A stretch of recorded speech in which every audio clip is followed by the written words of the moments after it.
Kumusta mga kapitbahay? Ngayong araw atin po pag-uusapan ang downside, ang mga disadvantage ng pagtira dito sa van. So kung inyo po napanood yung ating unang video nung nakalipas tungkol po sa positive side, the advantages, benefits of van life, maganda po yon. Kung hindi nyo pa napanood ang video ito, ang link ay ilalagay ko po dito sa description para inyo pong mapanood. Okay, atin na pong pag-usapan ang disadvantage, ang downside ng pagtira dito sa van. Ang pagtira sa van ay napakaraming disadvantage. Depende po kung kayo po ay full-time or part-time. Mas marami pong disadvantage pag kayo po ay full-time kumpara doon sa part-time. Hindi po ako expert dito po sa van life na ito. Akin lang po natutunan ito sa aking experience sa loob ng humigit 3 taon ng pagtira dito sa van. Akin pong isi-share sa inyo ang 10 disadvantage, downside ng pagtira sa van. Ang number 1 disadvantage ay yung toilet. Kung kayo po'y pumunta sa lugar na wala pong toilet, hindi sa resort o walang building, napakahirap po ang toilet. So gagamitin nyo ngayon yung inyong portable toilet.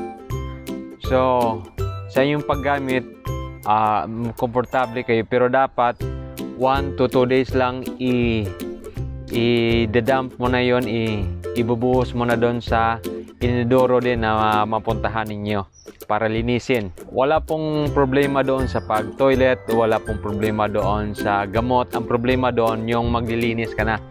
Kung ikaw ay nandidiri sa paglilinis, sa pagbubuhos doon sa inodoro ng iyong portable toilet, lalo pag may kasamang dumi, ay ang van life ay hindi para sa iyo.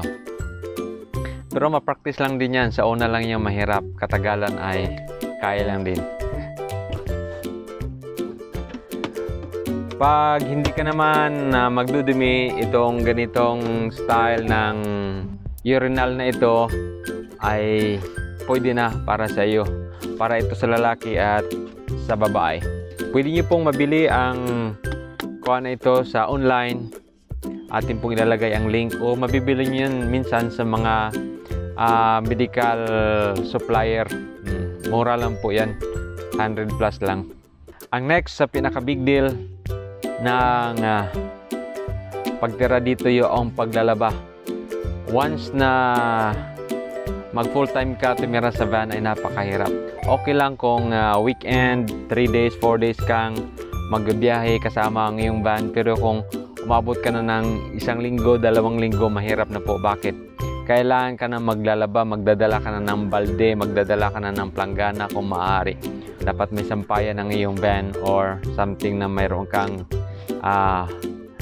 lubid na pwede mong gamiting sampayan. So ita-timing mo yon doon sa lugar na iyong pupuntahan. Kung mayroong may poso o kaya may gripo na pwede mong magamit sa iyong paglalaba. Siyempre, wala kang washing machine na dala, wala kang spinner. So talagang old school ang dating dito.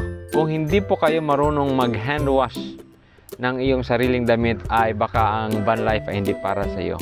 Okay lang kung okay lang pag sa city ka tumira, mayroon pong laundry shop na pwede niyo pong dalhin ang inyong mga labahan. Pero pag sa lugar na kung saan gusto niyo ng adventure, lugar sa tabing aplaya, lugar na malayo sa kabiasnan, mahirap po ang pag-hand wash. Ang pangatlong disadvantage ng pagtira sa van ay yung rainy days. Opo, rainy days. Pag panahon ng tag-ulan, napakahirap. Bakit? Number 1, hindi ka makapag-charge ng maayos sa iyong solar panel. Hindi po mapupuno ang iyong battery bank. So, mahirap yon. At the same time, makukulong ka dito sa loob ng maliit na box na ito ng mahabang panahon. Kung ikaw ay extrovert, medyo challenging ang panahon ng tag-ulan. Ang pang-apat po na disadvantage ng van life yung mainit na panahon.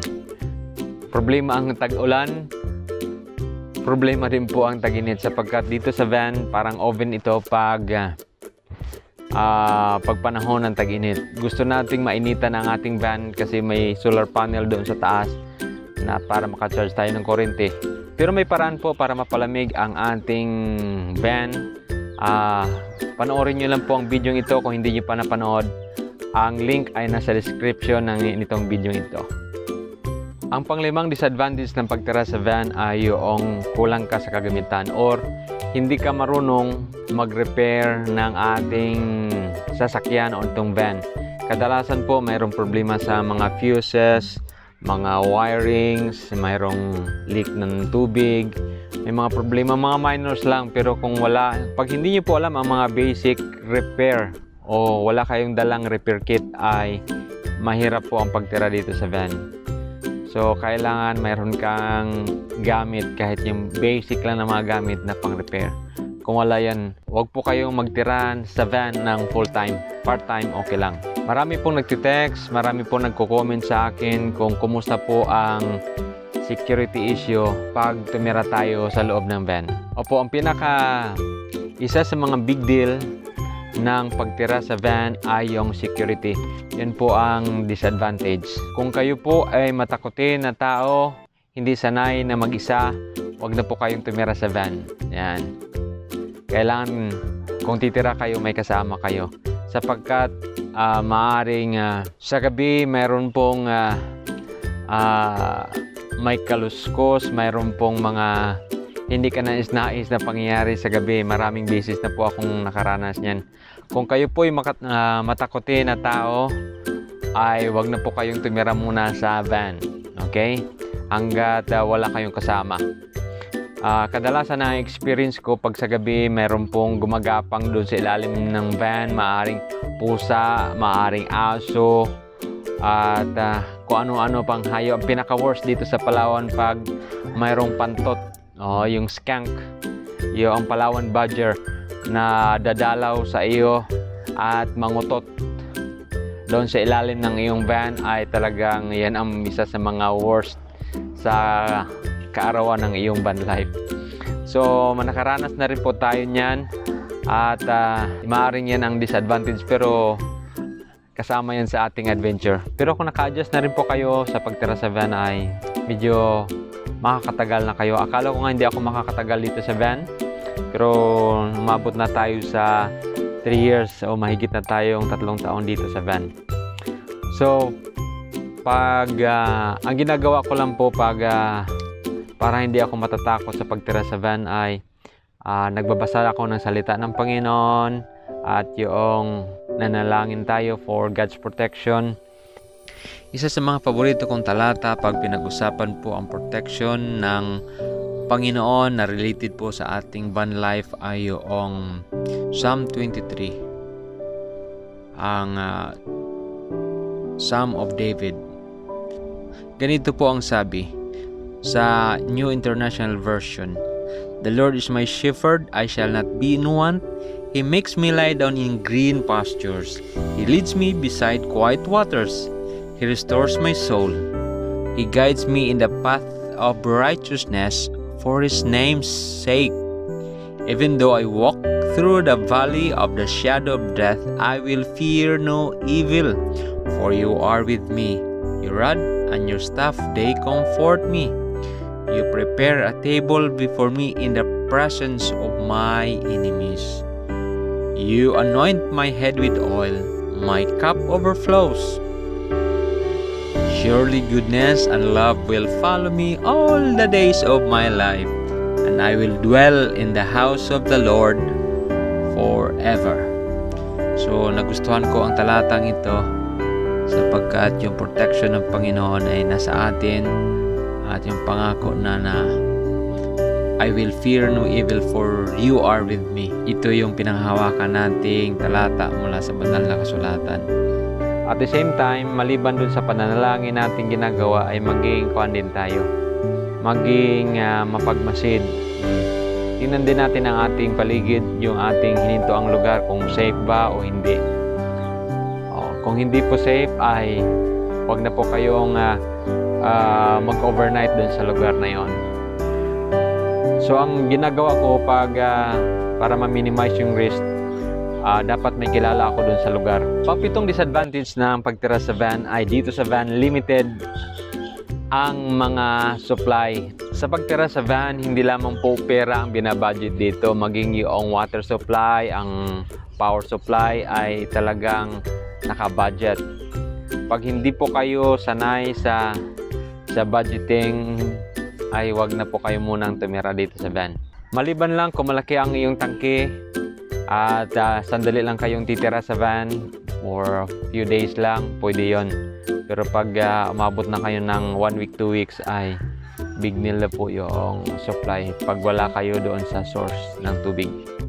Ang pangwalong disadvantage ng pagtira sa van ay shower.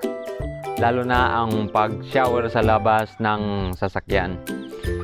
Opo, okay lang sa mga lalaki. Pwede silang maligo sa labas ng sasakyan kahit walang tabon. Pero kung may kasama kayong babae, yan ang request ni Mrs. ngayon ay itaas namin itong sasakyan para makapaglagay kami ng shower sa loob. Pero hanggat wala pang budget, hindi pa natin magagawa yan sa ngayon.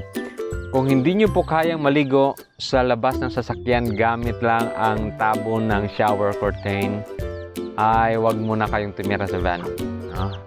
O di kaya gawin yung mataas ng kagad ang van, o di kaya maglagay na kayo ng shower sa loob ng iyong sasakyan para hindi kayo magka-problema lalo na sa pagliligo. Number 9, cooking.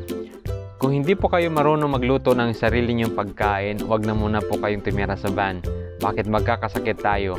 Kasi maaaring ang lagi nating ulam ay prito, dilata, kung hindi noodles. Yan lang po ang madalas nating mauhugot. So mga instant food ang ating mababaon sa loob ng van. Whereas kung marunong tayo magluto ng sarili nating pagkain ay lalong mas maganda. Sa van ay nakakatamad po magluto ng sariling pagkain. So ang ginagawa ko, yung aking paraan ng pagluluto, minsanan lang. Sa umaga ako magluluto kasama na hanggang hapon. So once a day lang ako magluluto.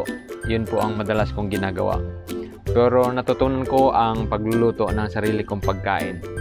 So number 10 ay storage. Limited po ang storage ng van, so limited lang po ang iyong mailalagay dito. At kailangan mong maging organized. Tapos mo kumain, dapat mahugasan kagad yung plato. Tapos mong gumamit ng iyong mga kagamitan, dapat maibalik mo sa kanyang lalagyan para hindi po maging makalat ang loob ng sasakyan. Kasi pag makalat ay napakahirap kumilos. Kailangan matutunan natin ang maging organized bago tayo mag full time titira dito sa van. Salamat po sa suporta na inyo pong binigay sa ating van life adventure sa magitan ng inyong panonood. At kung nagustuhan niyo po, mag-like lang po. At kung kayo po'y naligaw lang sa channel na ito, huwag kalimutang mag-subscribe. Pakishare na rin po sa inyong mga social media friends ang video ito. Salamat po. Paalam.